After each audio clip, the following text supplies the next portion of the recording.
জনতা উন্নয়ন party trade union Nadia জেলা সভাপতি রাজেশ বিশ্বাসের হাত ধরে তৃণমূল থেকে আসা শতাধিক কর্মী এবং মহিলারা আজ যোগদান করলেন জনসভা উন্নয়ন পার্টিতে। জেলা সভাপতি রাজেশ বিশ্বাসের নিজ দলীয় কার্যালয়ে আজ করিমপুর 1 নম্বর ব্লক ও 2 নম্বর ব্লকের মানুষজন এসে যোগদান করল জনতা উন্নয়ন পার্টিতে। আজ তাদের জনতা উন্নয়ন পার্টির দলীয় পতাকা তুলে দিল নদিয়া জেলা ট্রেড ইউনিয়ন সভাপতি রাজেশ বিশ্বাস। সেই সঙ্গে করিমপুর 1 নম্বর ব্লক ও 2 নম্বর ব্লকের ব্লক স্তর থেকে অঞ্চল স্তরের সমস্ত নেতৃত্বের দায়িত্বপ্রাপ্ত সভাপতি ও কমিটির নামের লিস্ট প্রকাশ করলেন। আজ যোগদান সভাতে ছিলেন করিমপুর 1 নম্বর ব্লক প্রেসিডেন্ট ও করিমপুর 2 নম্বর ব্লক প্রেসিডেন্ট জনতা উন্নয়ন পার্টি। এই যোগদান সভা থেকে জেলা সভাপতি রাজেশ বিশ্বাস তিনি কি বলেছেন শোনাবো।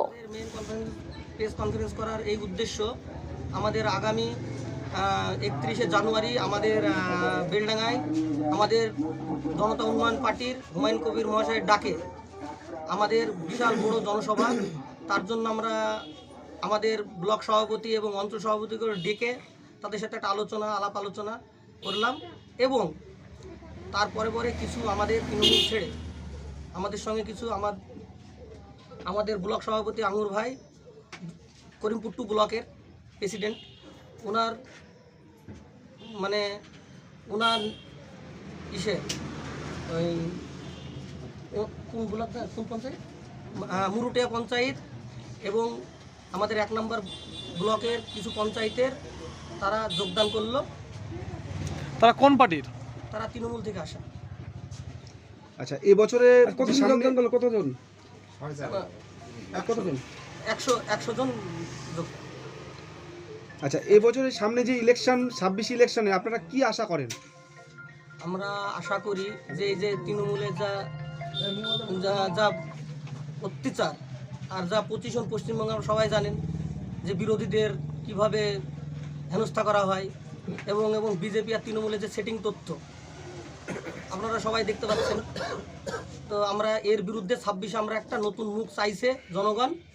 আমরা একটা করিমপুরে বা নদিয়া ডিস্ট্রিক্টে একটা আমরা মিরাক্কেল তৈরি করার আমরা আশা আছি।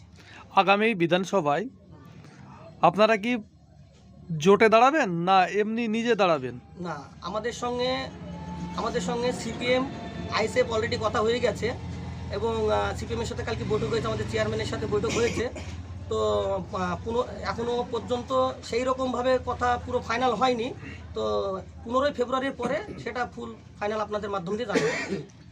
আচ্ছা, আপনারা আমাদের করিমপুর 1 নম্বর এবং 2 নম্বর ব্লকের এক কথা 77 নম্বর বিধানসভার কেমন ফলের আশা করছেন?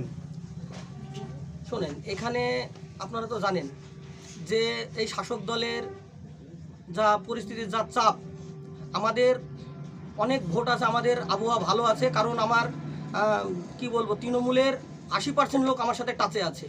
খালি সময়ের অপেক্ষা, খালি নির্বাচনটা ঘোষণা হওয়ার পরে আপনারা দেখতে পাবেন যে কি এখানকার পরিস্থিতিটা মানুষ কেমন আবেগ, একটা নতুন মুখ মানুষ। করিমপুর বিধানসভায় আপনারা সাধারণ মানুষের জন্য কি আপনারা নিয়ে আনবেন? কি বার্তা প্রদান আগামী দিন কি বার্তা দেবেন? আমাদের আগামী দিনের বার্তা হবে, যেহেতু আমি লোকাল ছেলে, আমি সব জায়গায় ঘোরাঘুরি করি, তো এমন বুথ আছে যাদের বার্ধক্য ভাতা, বিধবা ভাতা, তারপর অনেক কিছু সরকারি কাজ ঠিকঠাক হয় না, বা এখানে দুয়ারে সরকার করে এই সরকার, কিন্তু কোনো কাজই হয় না। রাজেশদাকে ধন্যবাদ। নদিয়া জেলার সভাপতি, আমাদের ব্লক সভাপতি 2 নম্বরের আঙ্গর মণ্ডল। আর আগামী যে 22শে ডিসেম্বর আমাদের যে জনতা উন্নয়ন পার্টির জন্ম হয়েছে, আমি প্রথম থেকেই করেছিলাম আমি বিক্ষোভ তৃণমূল। আমার সঙ্গে যে 40টা ছেলে এসছে তারা সবাই বিক্ষোভ তৃণমূল। আমি একদম এদের সঙ্গে যোগাযোগ করলাম, এরা বললো তোমাকে তোমার এলাকার দায়িত্ব নিতে হবে। আমার করিমপুর 77 নম্বর বিধানসভা রমনপুর অঞ্চল আমাকে দায়িত্ব দিয়েছে। ব্যাস, আমি চেষ্টা করব পার্টির জন্যে যথেষ্ট এই করার। বিক্ষোভ তৃণমূল থেকে যারা এসছে, আর আমাদের যদি জোট হয় ইনশাল্লাহ হুমায়ুন কবির জিতবে, এইটা বলি আমার ছোট বক্তব্য শেষ করলাম। কতজন আপনার হাতে জয়েন করলেন? 40 জন। কোন অঞ্চলে বাড়ি? আমাদের রমনপুর অঞ্চল। কি নাম আপনার? আমার নাম আকসান মণ্ডল, থানা করিমপুর, জেলা নদিয়া। কোন দল থেকে এসেছে? সব তৃণমূল থেকে।